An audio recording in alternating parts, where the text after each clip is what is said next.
After Jesus returned to heaven, his disciples remained with the awesome task of taking the gospel to the whole world.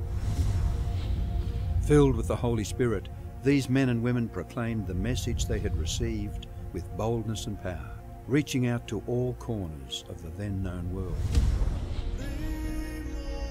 But it was not without great opposition, first from the Jews, then from the Roman state. Many Christians were faithful to the point of death, suffering torture and humiliation from cheering onlookers at the Circus Maximus and Colosseum in Rome and throughout the empire.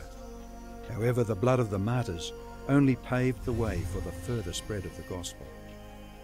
After years of persecution by the Roman emperors, one of them, Constantine, professed conversion to Christianity in 312 AD. Now Christianity became popular, but it resulted in many pagan practices and symbols entering the church, particularly in Rome. The Bishop of Rome assumed more and more power and authority and began to oppose and oppress all who recognized Jesus alone as the head of the church and who accepted the Bible alone as the supreme authority. To escape this increasing persecution, God's true people withdrew to the wilderness areas of Europe. In northern Italy, the Waldenses took refuge in the mountains. While many were slain, the light continued to shine in the darkness. God was still in control, and he began to raise up men like Wycliffe, Huss, Tyndale, Luther, Calvin and Zwingli to stand for his truth. They stood for the Bible alone, faith alone, and Christ alone.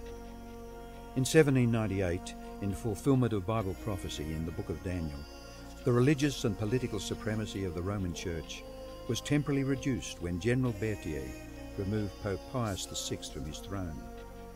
Consequently, in the decades that followed, there arose a great awakening of interest in the prophecies of Daniel, and many were convinced Jesus was soon to return.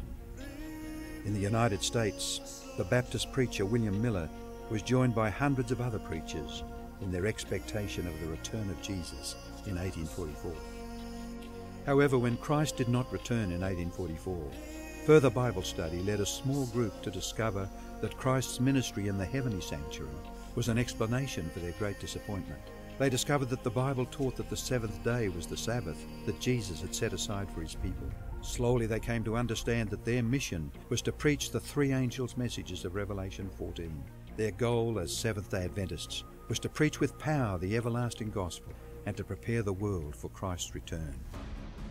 More than 160 years have now passed, years that have brought 2 world wars, numerous military campaigns, financial depressions, the rise of atheism and secularism, as well as a booming world population, with natural disasters increasing in frequency and intensity. Today, the Church's mission and message is more relevant and urgent than ever in its history. Jesus is coming soon, and the world must be warned. Prepare to meet your God.